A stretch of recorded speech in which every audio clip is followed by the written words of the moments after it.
We've got new restrictions due to the new outbreak of COVID in Greater Sydney. Greater Sydney encompasses all the way up the Blue Mountains. They're mandating masks for the first time ever. You must wear a mask if you go into a public place, like indoors. So if you go into a shop or a pharmacy, bank, anything. Masks are required on public transport, when you're waiting for public transport, like if you're standing around at a bus stop or a taxi rank or something like that. I just went into Springwood because I had to go to the post office. Everyone in town had masks. And that could be because there's a $200 on the spot fine for not wearing one. And that could be the only reason, because there's a fine. But I've just pulled up to Bunnings. It's car park's full. I need some more ratchet straps. Everybody's wearing a mask. I like it. I definitely like it. But it's incredibly weird because I'm so used to being one of the only or one of the few people getting around in a mask. Still in the Christmas spirit. So I had to come down to Penrith, or more like a Jordan Springs area, which is north of Penrith. We had a massive storm today. Absolutely belted through the mountains in Sydney. Apparently it's caused a bit of damage around Sydney. Up our way, we were sort of, I think, on the edge of it, so it wasn't too bad.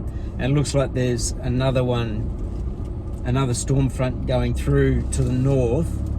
So they said there's still a storm warning for Greater Sydney, the northern coast and all that sort of stuff. You might be able to see in the back window, that's the front of a bench, or the top of a bench. The top's 2-inch thick MDF, and then there's a shelf that's 2-inch thick MDF. The bench is made out of, I think it's 25 or 30 mil angle iron at least. Oh, actually could be more, could be closer to 40. Don't think it's not 2-inch. 2.5, 3 foot wide, 5 foot long. That's why it's standing up in the tray. It was too long to fit in the tray. The bench isn't the main thing. I've bought myself a lathe, which I'm excited about. It's a Carbotech something 900, swiveling head. The whole thing with this little extension wing on the back for doing bowls and stuff is 5 foot long, 1500. The guy I bought it off, who actually works for Carbotech, gave me his card because he works with the schools and that sort of stuff. So he took the little end bit off the extension wing so that it could fit flat in the back of the truck, and then I've got a tarp over it and wrapped around it, all tied down. Notice all the straps. My wife wanted picture hanging accessories and some nails, flathead nails. We got a bench out the front that she's going to do some potting on and stuff, but there's 2 long bench seats to go with it, and the top of those are pretty had it. And I've said forever that I would replace the tops with like hardwood tops, thinking I could use some of the hardwood from the old decks. Never got around to it. Asked me if I had any hardwood for it, and I honestly don't know, because a lot of the hardwood that I had went down to the shed at school this time last year because of the fires. I can check around the house and then go down and check tomorrow, and she said it doesn't need to be hardwood, it can just be pine. I said, like treated pine? She said, yeah, just something that's going to be strong enough and sturdy enough so she can sit on these benches to sit at the table to do some potting and stuff. So I've got 5 pieces that are 3.6 long, which is probably more than I need, but I wanted to make sure that I had enough rather than relying on having stuff at home. I just hope it doesn't rain really heavily on me driving back because of the table and the lathe in the back. I'll just double check it once we get up to, there's a parking space at the information centre up in Glenbrook, which is just up the top of the hill. Glad I stopped. Everything's tied down well, but the tarp was blowing off and uncovering the bed of the lathe. So I just wrapped the tarp around, wrapped the rope around, just to sort of keep the bed of the lathe protected in case it rains. I know that the head and the motor and everything's nicely wrapped with the tarp. It's fine, but it was just the way the wind swirls around in the back of the truck. It was just pulling the tarp away from the other end, which wasn't secured. Just like any lathe, this thing was heavy. And the guy that I bought it off, Mark, he carried the motor end. He was a lot bigger than me. I think that because the motor can swivel, it can also come off the bed, so I might remove it from the bed so that I'm not trying to carry everything in one lump. And the shelf and the top, I think, come off the bench. The frame of the bench is no problem because it's steel, but the MDF would get ruined if it got too wet. It's something where I might eventually replace the top. My shed's not a conditioned space, which is where this is going to have to live. Moisture might just get sucked into the MDF. Spooky. Just finished unloading the lathe, and I had to dismantle it a bit to be able to carry it in myself. So I've got I'll show you probably there's the bed of it, box of parts, and there's the main body and the motor and the head there. The steel bench is 2 foot wide by 5 foot long, and I think I need to modify it because of my space. I've got no room for a bench that big, but I would have a room for a bench that's about 4 foot long, which is a little bit longer than what you'd need for bolting that down. I'm thinking about 10 inches wide. That should be wide enough to have a little bit of heft and weight in it, and then I can cut down that top and put it on, and that sort of stuff will still give it heaps of weight. So these are the benches that I'm putting the new tops onto, because it's kind of like shade cloth stuff. It's a little bit old. There's the frame from that one. So they're just over 4 feet long, and that's what I bought the timber for, and I'm just working out how I'm actually going to brace it in there, but I'll figure that out.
So that's done. There's one.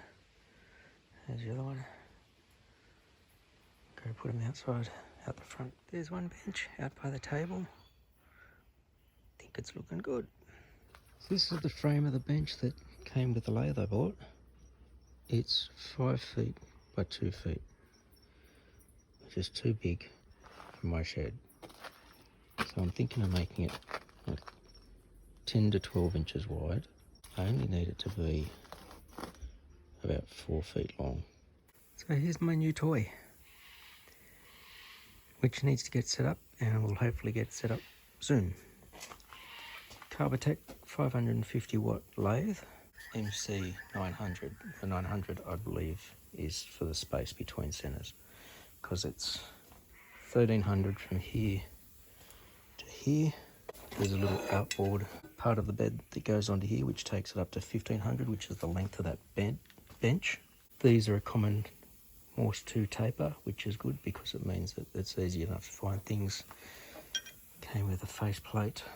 It also, this is a standard, I can't actually think of the name of the thread, the number of the thread now, but it's a standard one because the super chuck, the leady super chuck fits on it.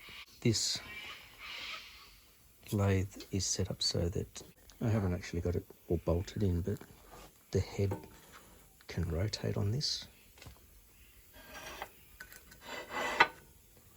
so that you can have it off the edge for larger bowls, or all the way around the other side for just doing a bowl with that. The tool rest, I've seen these a few times where they've got this extra outboard arm for working with it when it's like that. So it's got a couple of positions for where it can slot into. Little spur centre. I won't say, no, I was going to say, but the best part is, that's awesome getting that, but I'm going to have to set up a bench so that, like, it's really heavy, and the bench I'm going to have to put on wheels so that I can wheel it in and out of here. And with the little bit of space that I've got in here, I could probably just slide in here in front of this bench. It also came with this bowl turning chuck. And there's like the spur for that. These are the bolts for actually bolting the lathe down. But it's got the super chuck with that set of drawers. It's got a second set of drawers with a bit of grip in there. It's got the larger drawers for when you want to reverse a bowl around to be able to finish the bottom. And this was an awesome find. That was an awesome find. He asked me if I wanted to get into pen turning. Like, he gave me a couple of pieces of wood. He just had lying around some sheet oak and all these pen blanks. Bags and bags of pen blanks. Plain sheet oak, Brazil wood, Cocobolo, lace sheet oak, Banksia, rosewood, some nice pen blanks. This is going to be fun. I'm going to have to get it set up, which means cutting that bench. Remember I said 10, maybe 12 inches? I think I'm going to make it 12 inches. That gives it a little bit more width for, I know, stability. But it also means I could use some of these drawers, sliding them in sideways as a drawer, for putting all the chucks and stuff underneath. Because that frame has a top and bottom level, I could put all the drawers just down the bottom, sliding them in sideways. Put another shelf over it so they don't fill with crap. That'll provide a bit of weight down low, give me somewhere to store stuff, which every place needs storage, especially in this thing. So if I can get that cut down, then I can probably get some wheels. The ones I got for the compost bin would be good for the lathe because they're larger, they lock, and they would roll out into that space a little bit better. Job to start. Okay, so I've decided 12-inch bench. So I'm going to cut this. This is 10.5 inches. That's 1.5 inches, so I'll be cutting it there. I'll then be cutting it here, and then re-welding that there, so that I'll have a 12-inch bench for the lathe.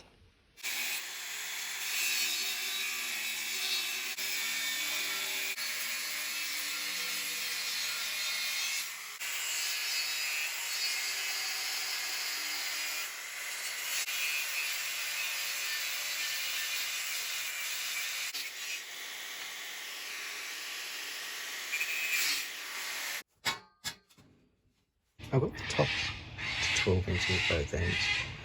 Bottoms I didn't take into account that the angle line is on the inside of the angle line down the bottom, which pushes that line out and that line out, which means where I measured that, I've got to cut that a little bit shorter so that it stays at 12 inches across the bottom.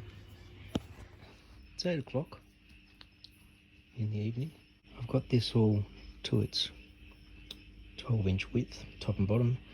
I've ground back where I want to weld, put a little bit of a bevel in them.